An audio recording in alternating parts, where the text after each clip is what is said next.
How many times have you purchased something in bulk or in a larger multi-pack based on the per unit cost, but in the end you realize you bought way too much? And that value that you were expecting may no longer exist, and now you have a lot of leftover material. That's where the concept of right buying comes in. Basically, that means buying just the right amount of product that you need for your project.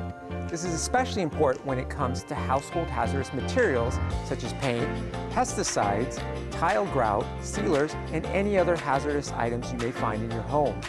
By buying just the right amount of product that you need, you don't have to worry about what to do with any leftover material. It's good for the planet and for your wallet. For more information about right buying, visit mesarecycles.org.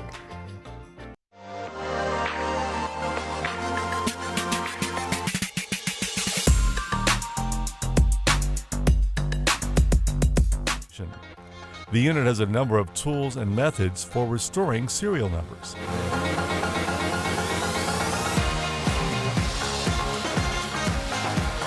Distance determination. We have the physical and chemical means to determine how far away the muzzle of a firearm was from the target. It is also possible to use a shotgun spread pattern to determine distance in situations where a shotgun was used.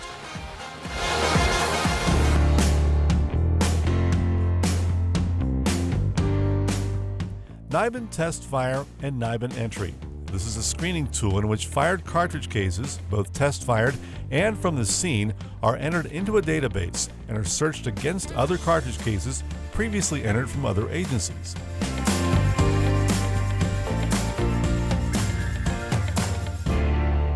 Tool marks. Anywhere a tool was used and left a mark, this method can be used. We can compare the marks left by a tool to the tool itself for a common source.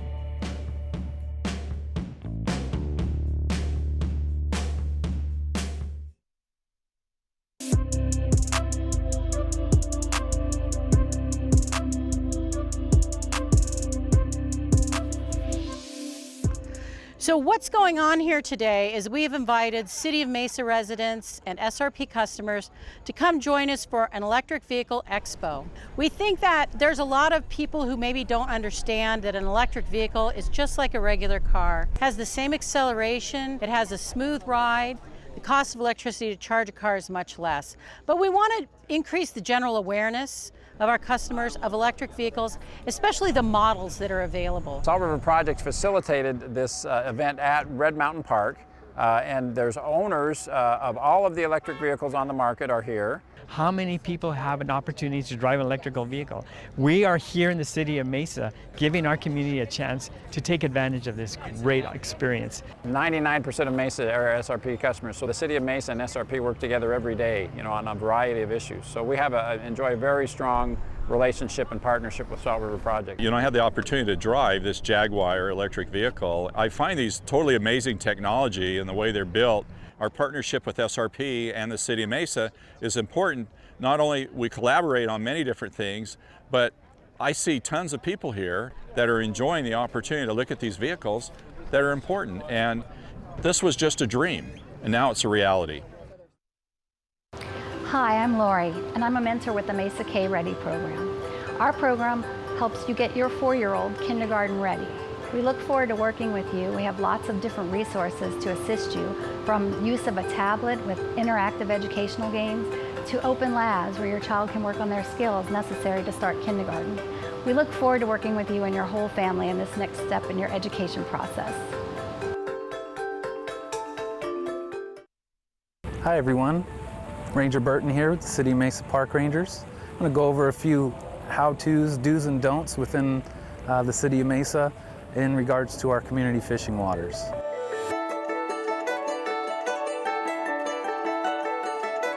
During fishing, you want to make sure you don't get in this water. Don't jump in. No swimming is allowed. Tend to your own poles. You are allowed 2 poles per angler. Again, we want to make sure that we don't feed the wildlife and you cast within a proper distance of other people. So after we're done fishing, let's make sure to clean up after ourselves. Let's make sure to use all of the trash cans. We do utilize these black tubes that help with collecting all of your unwanted tangled line, lures, hooks. You can utilize those to dispose of those.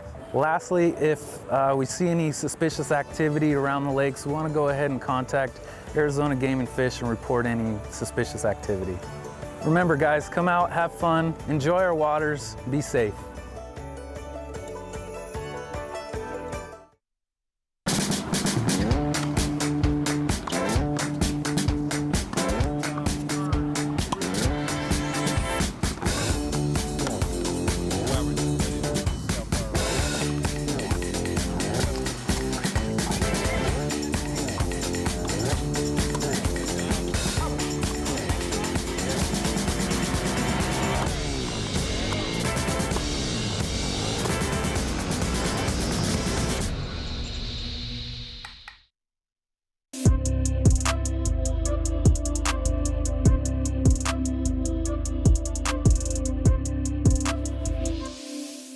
Look back on this as really a transformational day.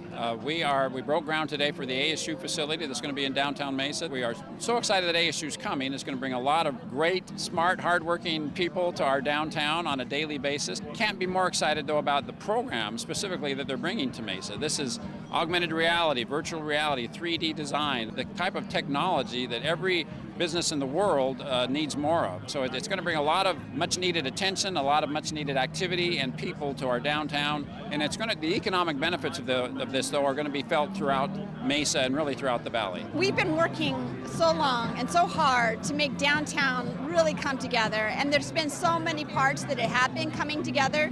And I feel like this is the pinnacle, the tipping point, where from here on out we'll have great momentum and everything will be falling in place, and it'll be the downtown we've been wanting forever. These facilities then will allow us to engage thousands of learners creating and learning in the digital space, in digital time, digital creativity. So the why now is we need to get ahead of the game in the new economy, not behind the game. This allows us to take a leapfrog. And why Mesa? Mesa is one of the 50 largest cities in the country. It's a place with immense talent, immense diversity, immense energy, and we're here trying to help facilitate all of that. There will be a buzz here that you don't find in other cities. We're not a place for just restaurants. We're not a place just to go to school or just to live. We're a whole creative economy, and we're a community with a lot of heart. My mother used to say a long time ago, whenever there would be any catastrophe that was on the air, she would say, always look for the helpers. Because if you look for the helpers, you'll know that there's hope.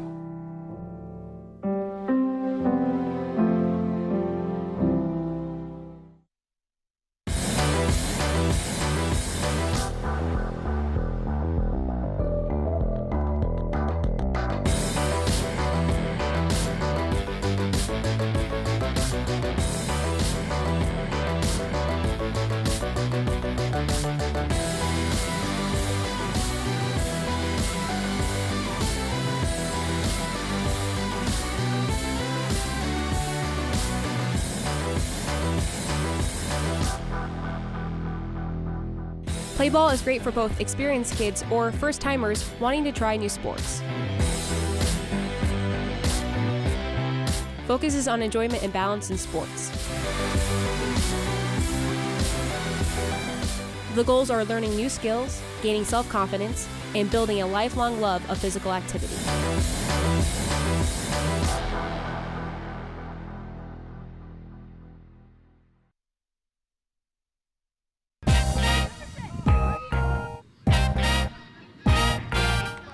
During my time with the City of Mesa, the positive coaching program has really led us to have good practices and great games.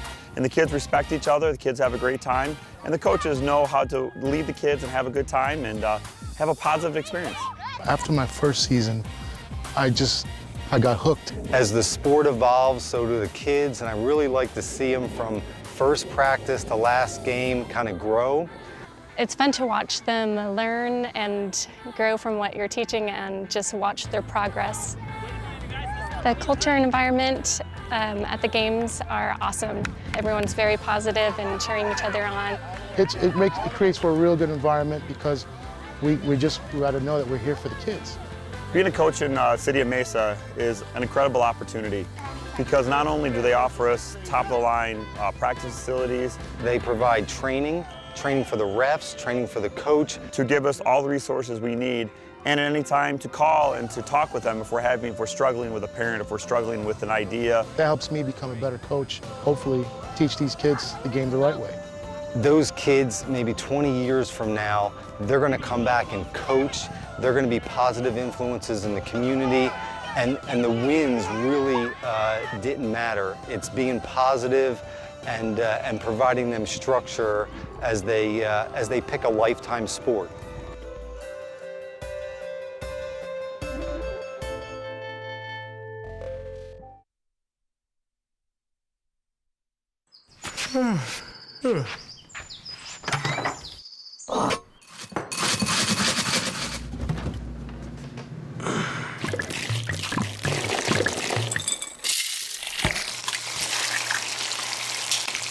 You wouldn't treat your home like this.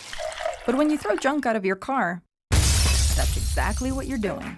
Arizona is our home. Love it. Don't trash it. Learn what you can do to help at don'ttrasharizona.com.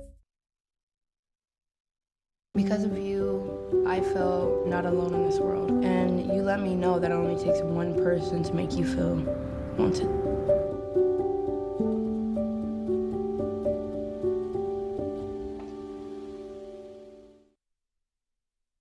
How many times have you purchased something in bulk or in a larger multi-pack based on the per unit cost, but in the end you realize you bought way too much, and that value that you were expecting may no longer exist, and now you have a lot of leftover material? That's where the concept of right buying comes in. Basically, that means buying just the right amount of product that you need for your project. This is especially important when it comes to household hazardous materials such as paint, pesticides, tile grout, sealers, and any other hazardous items you may find in your home. By buying just the right amount of product that you need, you don't have to worry about what to do with any leftover material.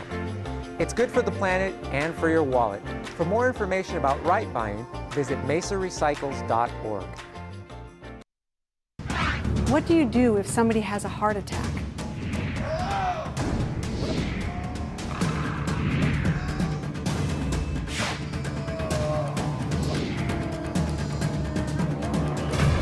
You have to call 911 immediately.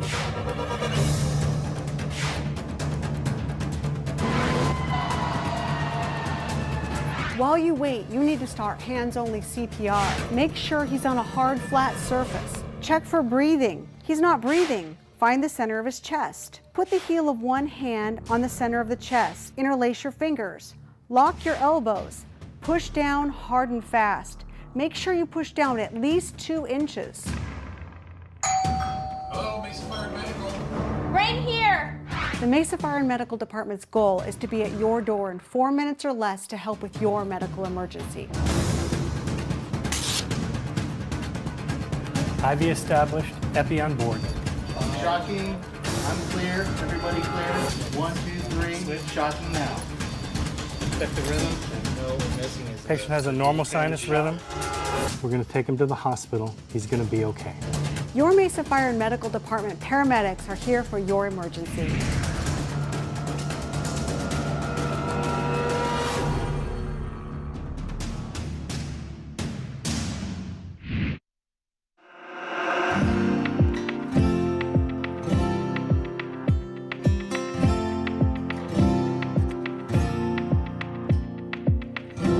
I grew up in Mesa and I learned to swim at Roundeville Pool. When I first walked into the tunnel, I noticed that as you walk down the ramp, it gets cooler. And so it kind of triggered the thought in me that it could be like a swimming pool. On one end of the tunnel, you come in from this very manicured, beautiful urban park area, and at the other side, you go out into sort of a wild area, the Rio Salado area. I want people to sort of take away the contrast between those two things. When it's public art, my art always involves the site and the area and the people that live or work around the area. So in this particular piece, I was able to use some of the birds and some of the foliage that grows around the area. And I hope people in all of my work, take away the idea that we do live in an area where we have beautiful nature, different kinds all around us. To do something in Mesa, where I grew up, and also to do something with paint in an exterior situation, which is something that I hadn't done in public art yet. For an exterior piece that it has the protection in the tunnel from sun, also that it has sort of a surrounding effect.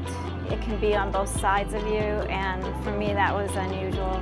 But also, I like that it's part of a transit situation, so it involves pedestrians, bicyclists, skateboarders. The design process probably took about, I would say, 2 weeks as I worked on it on the computer and came to the site to look at the site and try to figure it out. But the painting and the tile work has taken about 2 months. Just the idea that nature's all around us and that it's an important part of what makes it a good place to live.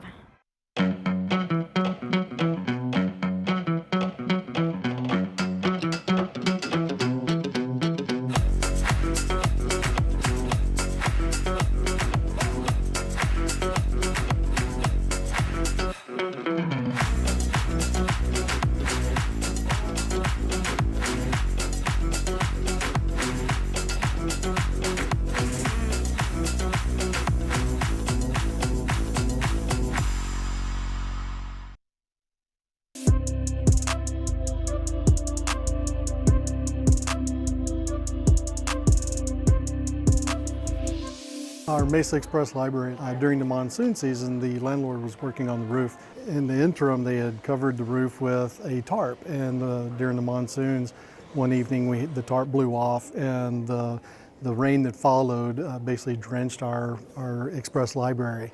And that resulted in a lot of damage to our book section, especially the children's book section. Our club wanted to do something to help, and Councilman Thompson had, put out a request on his social media and said, you know, what had happened, and most of the children's section was damaged, and if there was anything anybody could do. So our board discussed it, and we thought this would be a great project over the next few months, would be to collect books for the kids section. So that's why we're here today, to bring the books.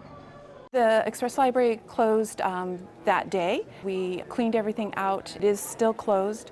We are looking to relocate it and reopen as soon as we can, but it probably will still be a while because in addition to finding a new location, we also need to rebuild the collection, and donations like this are a fantastic start. We really appreciate how the community has come together and supported us. We tend to think of ourselves as giving to the community, and it's really amazing when the community gives back to us.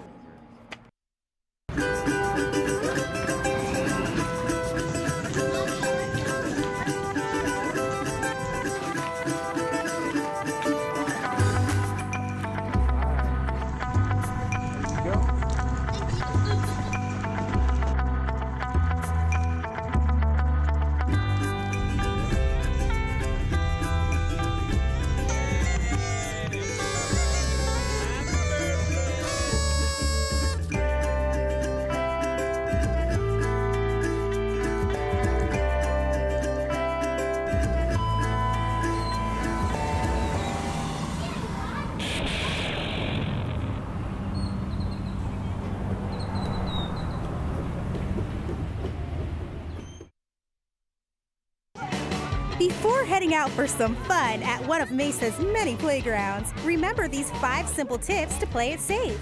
Remain within sight and sound of your children playing. Choose a playground with age-appropriate equipment for your child. Be mindful of weather conditions, as equipment may be slippery from the rain or hot from the sun. Plus, don't forget the sunscreen. Always play during park hours. While playing,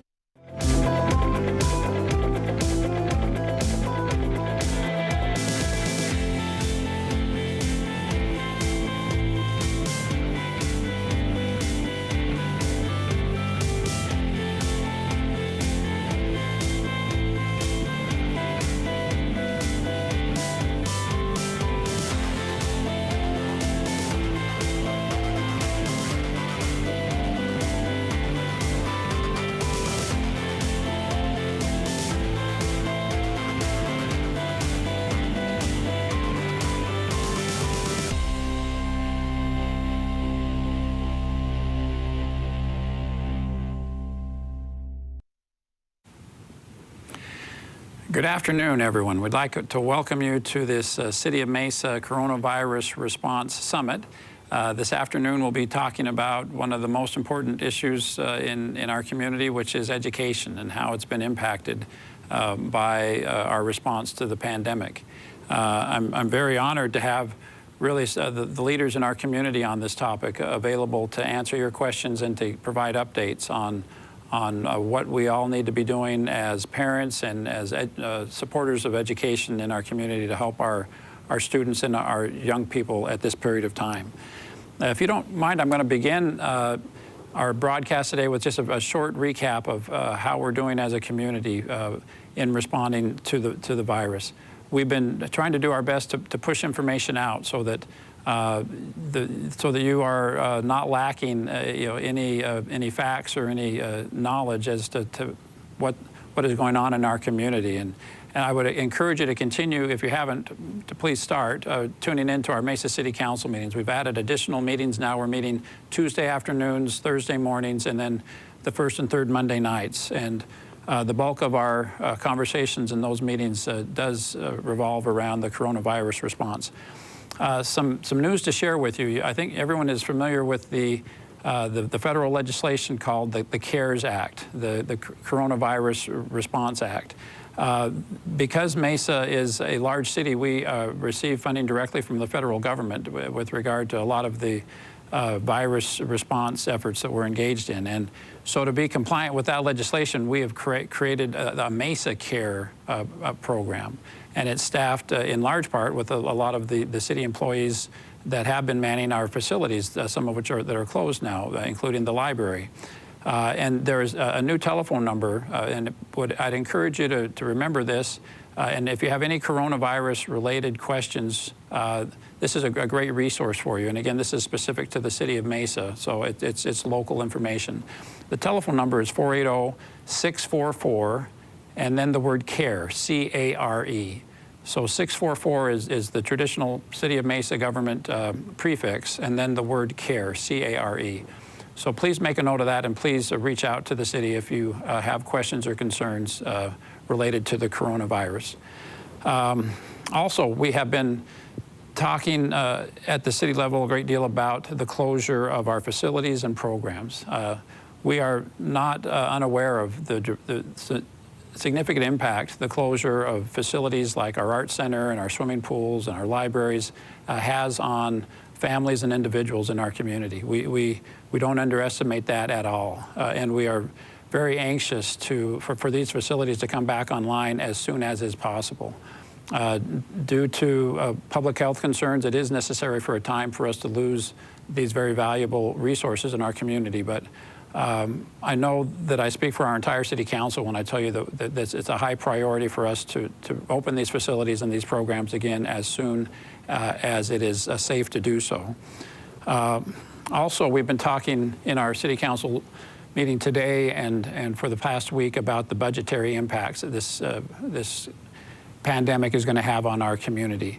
I'm pleased to tell you that the City of Mesa was well prepared for an economic downturn. We have sufficient reserves. We have been anticipating an economic downturn and been budgeting for that. We also have made some steps to enact cost-saving measures, and we're optimistic that we'll be able to weather this storm and regain our momentum very quickly. Again, I would encourage you to continue to log into Mesa City Council meetings Tuesday afternoons at 2, Thursday mornings at 7:30, and the first and third Monday nights. Okay, now let's get to the topic at hand. Let me remind you that we are on Facebook, and so this is an interactive exercise. We would welcome and encourage you to participate in this broadcast via Facebook. Please type in your messages and comments, and staff will relay those messages to us, and hopefully we can get some live dialogue going on through the social media. We have three great guests, as I indicated earlier. I'm pleased to be joined with Dr. Pete Lesser, the Mesa Public Schools interim superintendent. I think you know Mesa Public Schools is the largest district in the state, impacts tens of thousands of lives every day. Very honored to have Dr. Lesser with us. Also, similarly, Dr. Lori Berquam is the interim president of Mesa Community College. Mesa Community College, as you know, is the largest community college in the district. Also, you know, very much a national institution, and we're honored to have it in our community, and for her to have Dr. Berquam with us today. And Heather, I'm not sure that the Mesa Library is the largest in the state, but it's certainly the best. I think we could all agree on that. So we're honored to have Heather Wolf, our head Mesa librarian, with us today to talk about what the city resources are. So if you don't mind, let's begin with Dr. Lesser. Pete, thank you for being with us. I know you've got as I indicated earlier, a very large district, a lot of lives that are being impacted by the stay-at-home order. Can you give us an overview of how Mesa Public Schools is interacting with its students and its staff at this time? Absolutely, Mayor. Thank you for the invite today, and hello to Dr. Berquam and Mrs. Wolf, and thank you for all of the great work you're doing in these extraordinary times. If I may just say, Mayor, that we have just an amazing community of people in Mesa. Our teachers, administrators, our departments and support staff, within a period of a short couple of weeks, they really redefined learning as we know it, to be remote in nature, to not be in brick and mortar buildings. And they've just done exemplary work in getting us heading in the right direction. And I would say to our parents, thank you for their patience, their flexibility, and just their support during these challenging times. All of our work right now with our families is based on our promise, because even in these unusual circumstances, we want to know every student by name. We want to meet their needs and their strengths, and then prepare them ready for college, career, or community. And we're focusing on three things. Number one, we want them to be socially and emotionally secure and taken care of. We want to continue the learning process with our students so they're engaged in good academic learning moving forward throughout the closure. And the last piece is we have this great responsibility to help feed our students in need. And so those are our priorities right now. If I can share a little bit with you about the social and emotional services that we have a department called the Opportunity and Achievement Department. And we have counselors, social workers, and other support mechanisms where we can reach out to students, we can check on their needs. We have resources where parents can go to a website. It just is simply mpsaz.org/opportunity. And they can find different ways to talk with their children about going to virtual learning, to coping with the unusual nature of staying at home in the pandemic.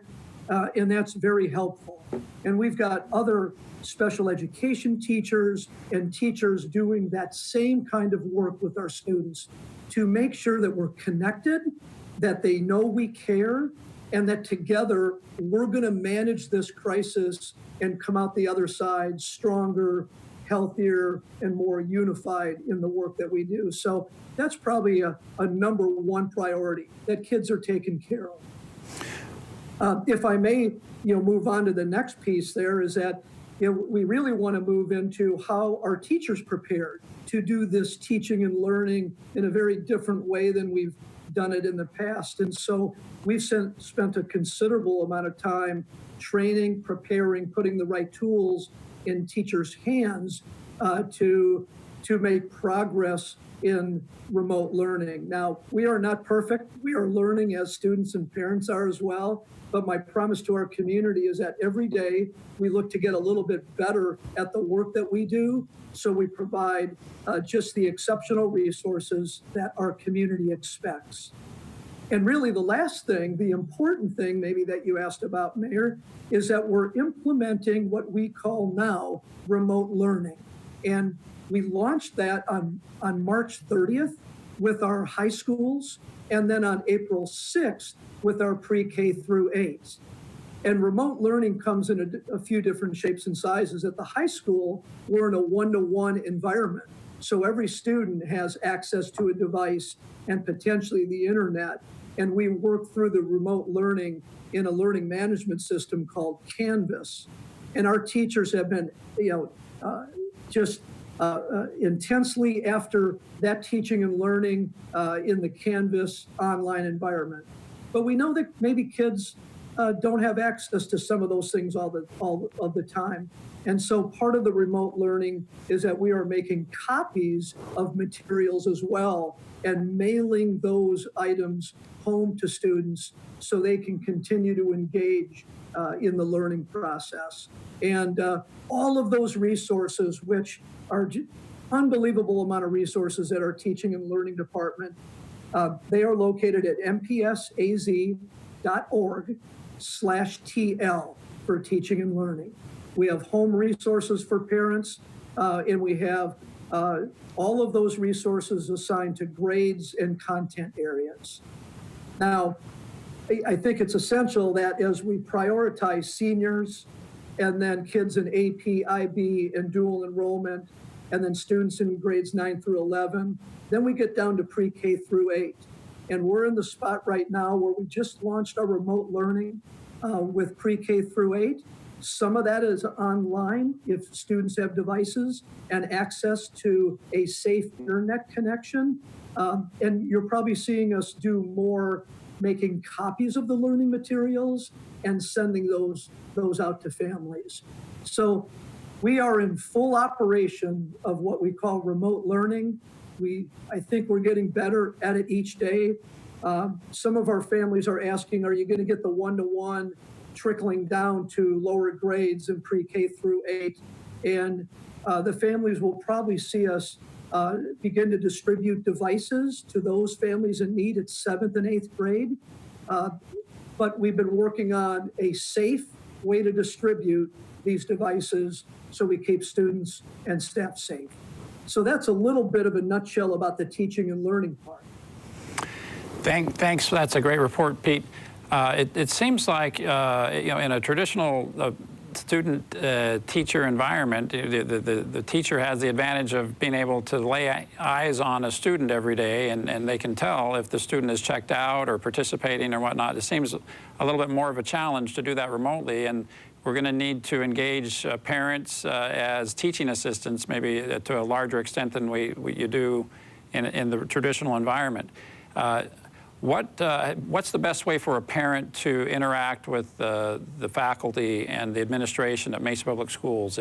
Is email the right approach, or any advice for parents that might be looking for a little hand-holding or a way to connect with the faculty at the school? Excellent question, Mayor. We have asked all of our teachers over the course of the last several weeks, and an expectation of continuing that with our families is to email, phone call. Our teachers are using WebEx, which is our platform for virtual communications, emails. All of those features, I think, we need to have access to. We need to provide those to parents because everybody's needs under these unusual circumstances may be a little different. So it may be text messaging, it may be emails, it may be WebExing, phone calls, all of those things. And our teachers are attempting to deploy all of those resources as well. Great. And obviously, Mesa Public Schools has played a huge role in providing a food service during this period of time as well.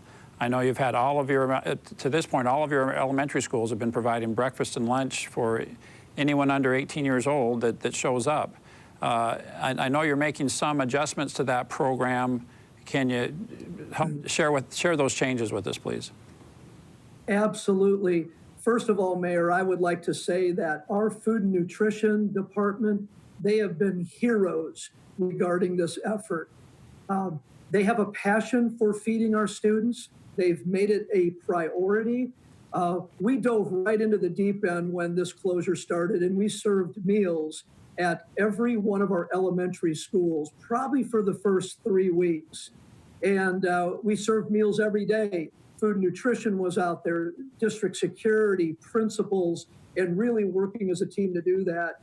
But it has taken a toll over a period of time Mayor, from the standpoint of, we're finding that we're having a little bit of a dwindling workforce because of legitimate concerns about health and safety, about their families. Some of our workers are in risk categories, that are part of the concern of the coronavirus. But they have rallied together as a team, and as a result, we are modifying. We are reducing to about, I think, 29 sites starting on Monday. Now, we're not serving meals tomorrow because that was a scheduled holiday for schools. But starting on Monday, we will be down to 29 sites in the district. We will be serving meals on Mondays, Wednesdays, and Fridays. And the time, instead of being from 11 to 1, it will be 9 to 11. And of course, the reason why we're doing some of this consolidation to try to get to the end of the school year is because of the workforce is dwindling a little bit in regard to the changed number of days. We're finding that some of the food resources are not available because every school district is looking for the same pre-packaged materials to distribute. And then the time of the day, it's getting warmer, and we need to make sure that we do things safely for our staff and our community. And in addition to that, we are always working for what's the right safety protocols, gloves, masks, separation of distribution, so people feel secure that we're taking care of them as employees and students and parents. Well, thank you, Pete. I mean, you've done a great job of educating and feeding our community over the last few weeks, and I know this we're not near finished, so thanks for all the good work you're doing. I'd just like to remind everyone watching that this is interactive. If you have questions for any of our guests, please feel free to share those on Facebook, and we will include them in our discussion. For now, let's move over to discussing or welcome Dr. Lori Berquam, the interim president of Mesa Community College. Dr. Berquam, thank you. I know what a challenging situation you're in right now, and I know you're not live in classrooms right now, but also educating remotely. Is that correct? Absolutely. We also moved to online instruction. We already have some online instruction, but we moved to 96% online instruction as of April 6th. We've provided outreach and numerous resources for our students. We know that we have a small percentage of our students who don't have access to laptops or other devices, and so we did identify about 300 that we were able to distribute, and we're happy that we've been able to do that. We also worked with our emergency fund to provide students the ability to gain remote access. And so that has been extraordinarily beneficial. But similar to what Dr. Lesser has indicated, this was a really quick ramp up for our faculty and for our students. And we've had some phenomenal people who have stepped up to assist their colleagues. And for us, the Center for Teaching and Learning, our technology crew and our teams have really been outstanding at supporting students and supporting faculty to make this transition as seamless as it could be. And I'm extraordinarily grateful. But again, similar to what Dr. Lesser has said, this wasn't anything we anticipated. And so one of the things that we have found in going through this is how are we offering ourselves some grace? And what I mean by that is recognizing that there will be mistakes, and how do we roll with it? How do we also acknowledge what limitations we might have so that our students feel comfortable acknowledging theirs?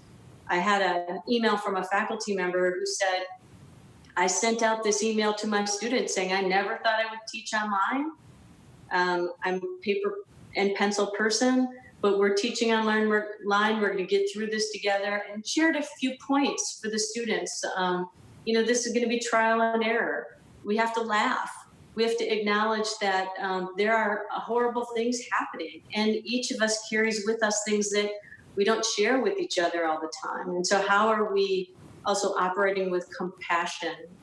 So those were the things that I think were critical for us as we moved into this. Certainly the ramp up and we're grateful for the seamless connection with Canvas. Many of our students come from Mesa Public Schools, and so we're able to have that seamless transition, and they already have a familiarity with Canvas. So that has been extraordinarily helpful. I know as I am in this world that none of us predicted a few months ago, I'm grateful for the way in which the community has come together. I'm grateful for the way in which our faculty, staff, and students have come together. It's really, it's an amazing time when you look at that. And I do also believe we'll come out of this stronger. We'll also come out of this understanding each other. My hope is a little bit better, and recognizing that we all have skills and talents. And this is one way in which we can come together during a horrific time across our nation and around the world. You know, it sounds like the parents of K-12 students and community college students need to become familiar with the Canvas program if we're going to be able to participate and assist our kids through this process. So hopefully that's there's some intuitive aspects to that, and we can pick it up without too much work. Dr. Burkham, are there things that parents or supporters of MCC students can do to assist? Do you have enough devices? I know you've been able to tap into some resources to help with that, but do you have some needs that we can address for you? Well, I appreciate that question. I think the first that I would ask, and that's for our parents, for our students, for our staff and faculty, is again to recognize that we're doing this through trial and error, and everybody is walking in the world with a different burden. And so that concept of grace and compassion, I think, will go a very long way. One of the things we have that we believe in strongly is that through the process of making mistakes, you also learn. And so to our families at home, recognizing that this is a process of learning in and of itself. So it's okay to make mistakes. It's okay to laugh. In fact, we encourage it. It's okay to recognize that you might need to go out and take a walk, or you might need to spend some time outside so that you can get away from the very technology that is connecting us. But it's also okay sometimes to step away and take the needed breaks. Sure. In terms of the devices, right now, it appears we have met or pretty close to meeting the needs of our students. And so we're really grateful for that. And our emergency fund is being able to be used for those who need it and whatever they might need it for. And I appreciate all the efforts the city has done to make sure that those who need help and support, whether that is food insecurity or whatever that is, that we come together as a community to do what we can to address those needs. Thank you, Dr. Burkham. Pete, if you don't mind, I'm going to circle back to you before we start with Heather, because we did have a question come in on the comment section of Facebook. And I think it probably addresses a lot of anxiety that parents and students are experiencing, because grading and evaluations and testing are a big part of the stress associated with education. So here's the question. It says, what is going to happen about benchmark tests for ELA students for elementary school since they are now at homeschooling? Would they still be tested, and how? So can you talk a little bit about how, some of these, how testing is going to occur and the challenges of doing that remotely? Absolutely, Mayor.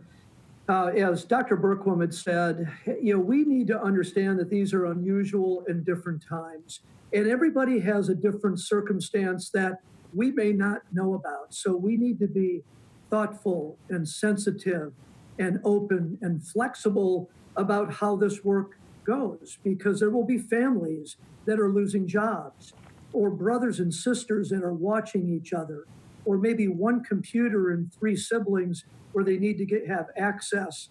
As far as the benchmark testing, that testing has been suspended. We will not be doing testing with students until next year as far as pre-K through 8, generally speaking. We're not going to administer the AZ Merit or AZ 2 M2 tests, which are the state exams, whether they be in ELA or math or Ames science. And we don't want this circumstance to result in punitive measures for kids. We know this is different.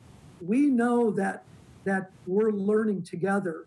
And so we're going to look to understand, to be flexible, but we really want kids to engage. This isn't an invitation because we're closed to not engage with learning. So we want parents to access our home learning resources, email their teachers, sit with their children, identify times for them to do their schoolwork. But as far as the benchmark testing, we will not be doing benchmark testing for the remainder of this year. You asked that question, Mayor, and I would tell you, we're thinking about how do we manage the rest of the year. I would tell you, we're also thinking, how do we begin the next school year? Because we know that during a closure, that there will be different levels of learning and gaps in that learning that we had not planned for. So when we get back to school, however we get back and we get open, we're going to need to be able to assess our kids. What learning have they fallen short on? What gaps in learning do they have? To be able to get them up to speed so we close that gap during the closure. Okay, well, thank you. Hopefully that answer clarified and maybe alleviated some anxiety that a lot of parents and students are feeling. So thank you. I know this was originally scheduled for a half an hour. We're going to go far over that because we have a lot of it still important information to share with you. I'm excited to now join Heather Wolf to the conversation. Heather, thank you. This is, again, a challenging experience for the library staff because kids and families and adults even need access to educational materials to augment what's going on in school now more than ever. So how does the Mesa library system respond in this context? Well, thank you, Mayor, so much for inviting me to speak about the great resources that we do have available. And it's a real honor to share the time with Dr. Lesser and Dr. Berquam. As you said, we are here to support their students. And we have always had what we call a virtual branch. So that's our website and our digital resources, our online databases. But now we're having to shift and close all of our physical branches and shift all of our attention and focus to our virtual branch. The staff is amazing. They are pivoting very quickly. And we want you to know that even though our buildings are closed, we are here to help educate and entertain all the ages of our Mesa residents while everyone stays safe at home. So just a reminder, our website is mesalibrary.org, and you will need a library card for some of our resources. The mayor and I spoke before the program started, but since we closed, we have been able to upload an online application so you can get a free library card within a couple of days. You get a library card and a PIN number, and then you're ready to go and access all of our resources, not just the ones that you could access without the library card. So for children, we have a lot of resources. We have a couple of databases for children preschool through kindergarten. So I would like to highlight Ms. Humblebee's Academy. It has lessons on math, science, social science, language, literacy, music, and art.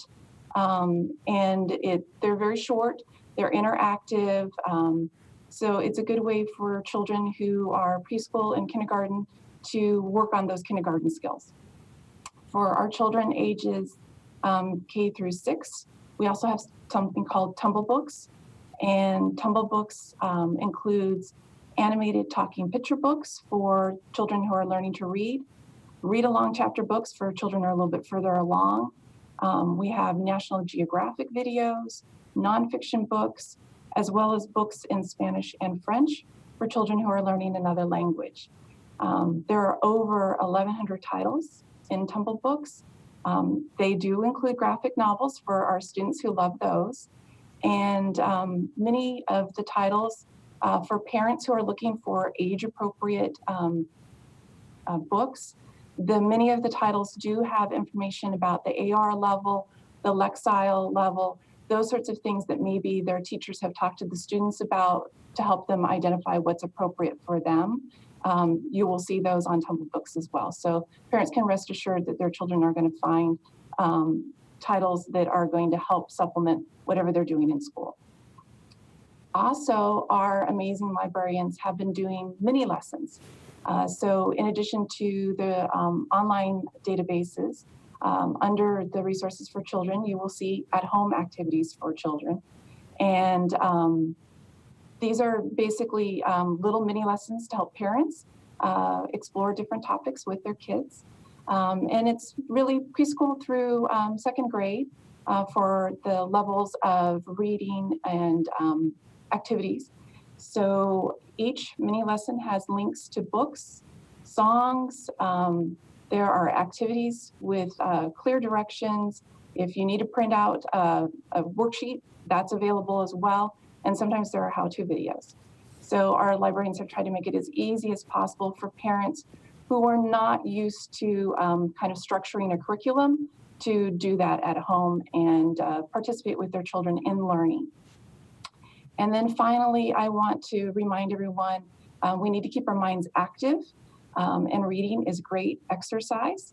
So even though you can't check out our hard copy books, you can still access the largest. So Mayor, we're not the largest public library system, but we do have the largest digital collection in the state, and you can access that with your library card.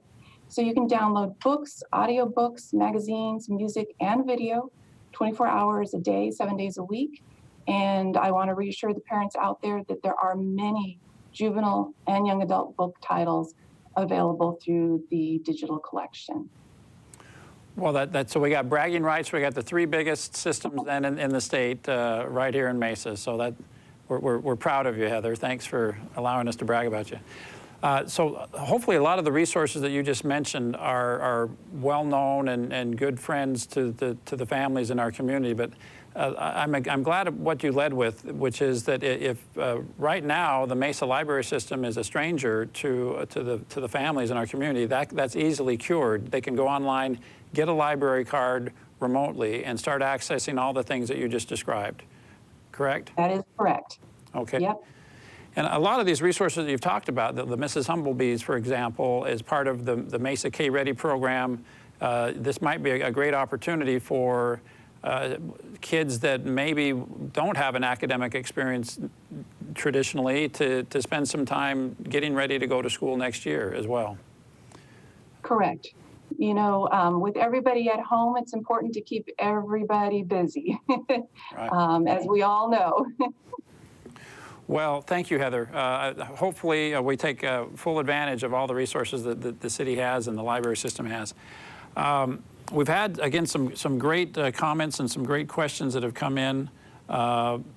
So let's, here's the next question is, what is going to happen for seniors that are supposed to graduate this year? Is there going to be a ceremony eventually? Pete?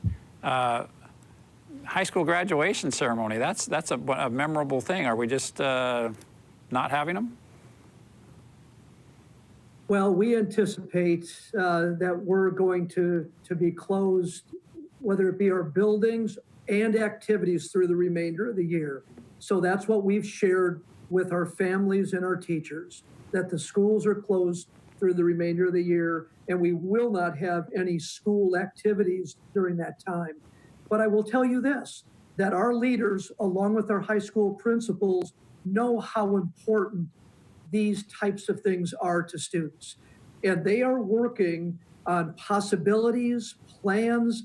Of course, I will probably throw the word virtual out, that we are looking to do celebrations with our graduating classes in a manner that would be virtual, that would acknowledge their great work, this moment in their life that they should all be proud of. And we know that that will come sooner than later. So In fact, I think we've got a group of people meeting this afternoon to continue those conversations with our principals. Great. Well, we'll look forward to innovative ways to make this a memorable experience, and people have a great story to share about the year that they graduated in spite of the coronavirus.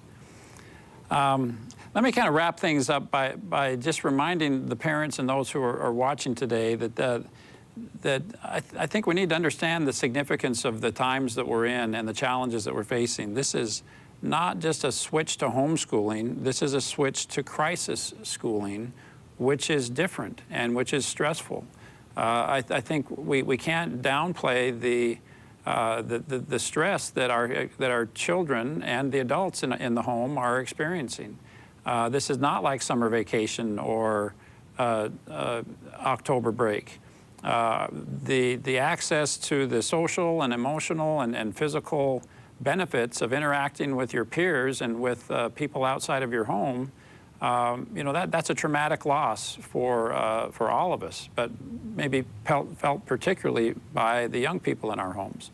So I hope that in addition to taking care of all the academic needs that we've talked about today, that parents and families and even adults living by themselves understand that you have to schedule some time to go outside. You have to schedule some time to interact emotionally and intellectually with other people. You have to have some physical components to your day. If not, the domestic violence calls and the mental health issues in our community are just going to climb and climb and climb. So in addition to the academic challenges, let's please be mindful of the emotional and the mental challenges that this is creating for all of us. And on top of that, let's all try to have some fun. Let's look for the silver lining. As Dr. Berkwam says, let's look for opportunities to be kind to one another. There really are a lot of opportunities for people that maybe you haven't interacted with or been able to be a blessing to prior to this, for you to reach out and be a significant blessing in this time of need. Well, let me just again thank our wonderful panelists that were with us today, Dr. Lesser from Mesa Public Schools, Dr. Berkwam from Mesa Community College, and Heather Wolf from the Mesa Public Library. Thank you for all that you've done for the community in this very challenging time. And please, for those of you at home and on Facebook, please look forward. We'll continue to do these summits on important topics as we, together as a community, make our way through this very challenging time. Thanks for being with us today. Good afternoon and welcome to the Inspire Mesa Community Summit. After weeks of spending much of our time at home, the physical and emotional impacts of the coronavirus pandemic can begin to take their toll. Whether we are working more or working less or not working at all, stress, boredom, fear, and uncertainty can lead to anxiety and depression that affect our relationships with our family and friends. These changes in our routines are disruptive, and one way to support overall health is to take time to focus on our mind, our body, and our spirit. The hashtag Inspire Mesa is designed to uplift residents by shining a light on positive happenings in our community. The accompanying webpage, mesaaz.gov/Inspire Mesa, is full of tools to help our residents connect with neighbors, exercise, meditate, create, and learn so we can all keep our minds and bodies active. Remember that this summit is live, so if you have a question, please enter it into the comments section and we'll do our best to address it during this broadcast. I want to take a moment also to mention some businesses who have really inspired Mesa over the past few weeks. Titan Solar, for example, donated 1,000 masks. Magellan Health donated 2,000 sanitizers to our first responders. Santander donated a refrigerated truck to the United Food Bank. And Just-in-Time Moving and Storage is helping them move food across the community. Some businesses in Mesa have shifted their production to fight COVID-19 as well. Just yesterday, I took a tour of the boring facility in Mesa where they're using their 3D printing facilities to make face shields for healthcare workers. There's a great company in Mesa called iTech. They build software so patients who can't speak can communicate to medical staff through eye movement. Eclipse Automation was the first company in the United States to to make N95 masks through an automated system. So these and other great businesses is what Inspire Mesa is all about. It's keeping our community connected and finding ways to take care of ourselves, to show kindness and compassion and caring to others. We have some great guests today that are going to really give us some solid advice on how to be better physically and spiritually and emotionally prepared for this pandemic. On the topic of mind, we have Dr. Terry Pipe. She is the ASU Chief Wellbeing Officer, and she's here today to talk about mindfulness, resilience, and how to cope during a crisis. When it comes to body, we hope to be joined with Chris Powell, who's a personal trainer known for his Transform app and TV show Extreme Weight Loss. And in spirit, we have Matt Ferris. Matt is a country singer who started hashtag Corona Caroling throughout Mesa neighborhoods to uplift our residents. So let's get started. I'm pleased to start initially with Dr. Terry Pipe.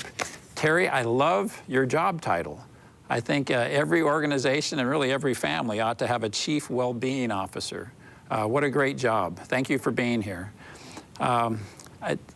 What advice do you have for our community in a time of crisis like this? What I keep saying is this is not like a spring break or a Christmas vacation. This is really a crisis situation. And so the stress that we're experiencing is really unlike anything that we've experienced before. What That's advice do you right. have for us? Well, thank you, first of all, for asking. This is a really important conversation, and I think that your leadership in acknowledging that what's so different about this is that we're all going through this crisis together, but we're also going through it individually. So my first advice is not really advice, it's just please remember that if you're feeling nervous or anxious or afraid, that is completely normal and natural because you're being faced with a threat and with uncertainty. So there's nothing wrong with you if you're feeling that way. And likewise, if you're feeling lonely or alone, please know that you're not alone in those feelings, that many, if not all of us, are having those feelings right now. However, there are things that we can do to address those feelings and not only get through this time, but to actually grow stronger through this time. So the first thing, again, is to just remember that you're okay, that you're normal, and that if you're feeling that the anxiety or depression is so severe that you can't get through day to day, that there are many, many different resources that you can access to help you. So certainly getting counseling, therapy, medical advice, really important. So the tips that I'm going to give you don't replace those medical opinions, healthcare opinions, but there's things that you can use in addition to medical care or counseling or therapy. So one thing to remember is that during this time, we're hearing a lot about things that we can't do, restrictions, places that we can't go. But please remember that there are so many things that we still can do. So shifting the mindset from being closed and focused on restriction and constraint to remembering that there are still a lot of different things that we can do.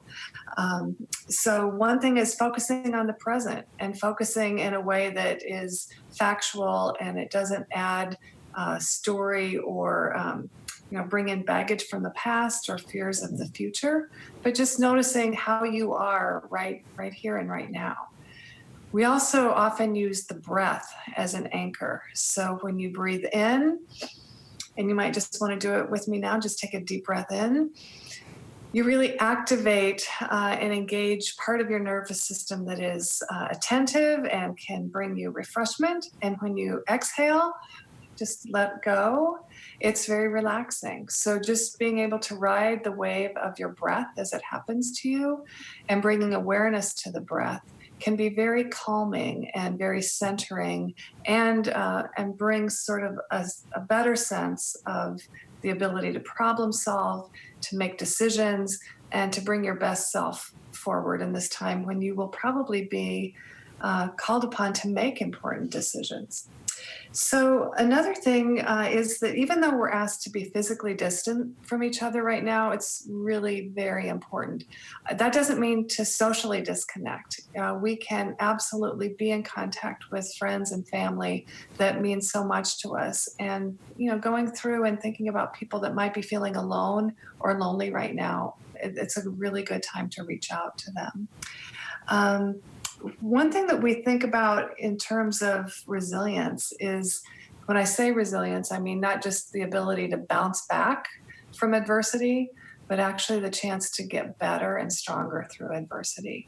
So through ASU's Center for Mindfulness, Compassion, and Resilience, we're doing daily sessions that are recorded on YouTube, so you can join us live or you can join us after the fact. And we teach practices that can help with during this time. And we made these sessions as a response. Our yearly conference got canceled because of the situation. So we just decided to focus on what we can do, and we can provide these. They're free of charge. Everyone is welcome. So you can go to mindfulnesscenter.asu.edu to access those. And one thing that we're really focused on, the intention for those YouTube sessions, is to not only give individuals skills to cope with the situation, but also to drive our communities deeper and stronger to be more resilient in the future. So remembering that taking care of the individual is really important, but also growing compassion for each other will help us not only be stronger and more resilient ourselves, but will enhance our community.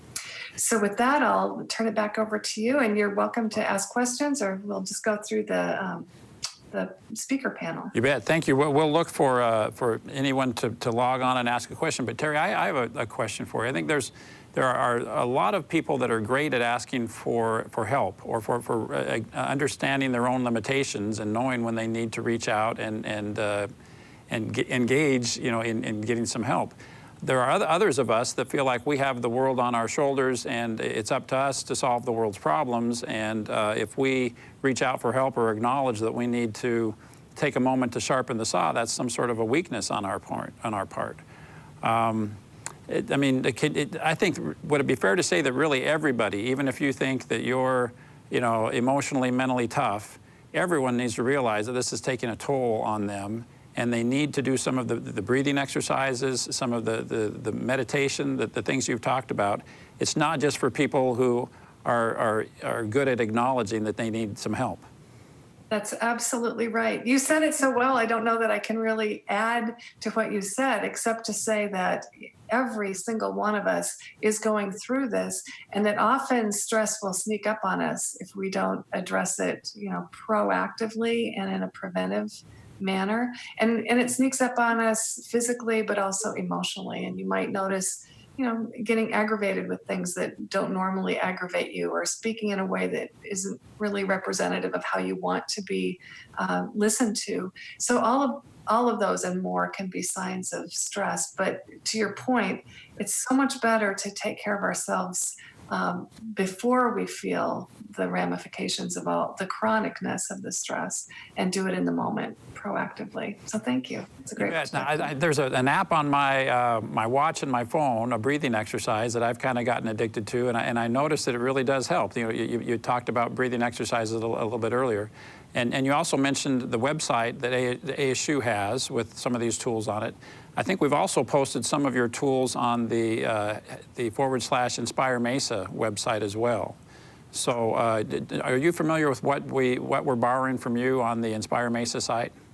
Absolutely. Thank you so much for getting the word out, because as you said, this really hits all of us. And the more that we can engage individually and as a community, and even if mindfulness doesn't sound like something that you would be interested in, and by mindfulness, I just mean focused awareness and presence. It's not a religion in the way we teach it. It's not a belief system. Even if it seems like something that you would never be interested in, right now is a great time to explore it. And if perhaps you're not interested in it, it's a great resource to share with other people as well. Okay. Well, thank you, Dr. Pipe. If we get some chatter on Facebook, we'll come back and run them by you. But Next, I'd like to introduce you to a couple that lives in Mesa that really are far more well-known than I am, far more recognized, and have really a national following. Chris and Heidi Powell are celebrities, and we're honored that you live in Mesa. And in addition to being really national celebrities, you guys are Mesa people. You are deeply rooted in this community, deeply committed to this community. You do a lot. The first time I met Chris was had been a national disaster, and we were all looking for something to do, and I went in to give blood, and there was Chris Powell. And so, Chris, I know that you're not, you're somebody who runs towards a fire, and we've got a fire in our community right now. So, Chris and Heidi, thank you so much for being a part of this program. I know that you've allowed us to use some of your exercise programs, in the program, the websites that we put up on the city. Can you give us a little bit of a overview of what resources you're making available to the community? And then also, maybe similar to what Dr. Pipe just did, tell us why this is important for everybody, not just exercise enthusiasts, but why everybody needs to be engaged in this. Yeah, absolutely. And thank you, Mayor. I really appreciate you having us on. It's an honor to be here, especially speaking to all of our fellow residents here in Mesa. And, I was born right down the street here at Desert Sam, and Heidi was raised here. So it really is, it's amazing to be able to give back however we possibly can. And yes, we have found our love and our passion in fitness and in exercise just because of all of the benefits that we can receive from that. And actually, as Dr. Pipe was just talking about, in these stressful times, it is natural for a lot of us to withdraw. And a lot of times with that withdrawal, it can turn into a sedentary lifestyle. Obviously you feel the stress, but before you know it, you're sleeping in, you wake up, you really don't want to do much. You're not moving around. You start snacking on the things that you really shouldn't be snacking on. Before you know it, you feel terrible. You feel terrible physically, you feel terrible mentally. But now is also such a pivotal time where we can actually really start to make a change in our lifestyle. We can start to adopt some really healthy habits. And the one thing we recommend is don't take on too much at once. Maybe just adopt one healthy habit, whether it's drinking more water, maybe it's going on a little walk, a 5-minute or 10-minute walk every day, but that can make a world of difference. Because when we're talking about the physical and the mental benefits of exercise, it's the laundry list. I mean, just from moving your body and fueling it with the right food, it will give you back so much more. So, I mean, just talking about the physical benefits alone of just a little bit of movement every day, we're talking about decreasing the risk of heart attack, decreasing cholesterol, decreasing blood pressure, decreasing the risk of type 2 diabetes, increasing bone density, especially for a lot of our older population out there. Just a little bit of light resistance training, pushing against the wall, standing up and sitting down. You can increase your bone density significantly, reducing the risk of falls, etc. And again, those are just on the physical side, not to mention an increase in strength and mobility and flexibility and overall increase in your quality of life. And just a little bit of that movement, which is what our human body is made to do, it goes a really long way. But then, now let's talk about the mental aspect of it, which so many of us, we need this now more than ever. We're talking exercise, and we always say this, it is the most underprescribed anti-anxiety and antidepressant ever. It is extremely powerful at releasing endorphins, giving you that feel-good sensation at reducing stress that Dr. Pipe was just talking about, which a lot of us are feeling right now. It's extremely powerful at reducing stress, increasing your mood and your self-esteem, and also increasing your sleep. So, I mean, guys, seriously, when it comes to talking about the positive benefits of exercise, I could talk about this for hours. Sure. So the takeaway here is just a little bit goes a long way. So we're encouraging everyone just to move a little. And that's why we actually ended up giving a lot of our assets to you to help the city of Mesa. That's great, and I want people to know that you have a great, your Transform at Home program, is very successful, and we appreciate you loaning it to the city of Mesa during this period of time, and we have it up on our website as well. Tell us a little bit about that program.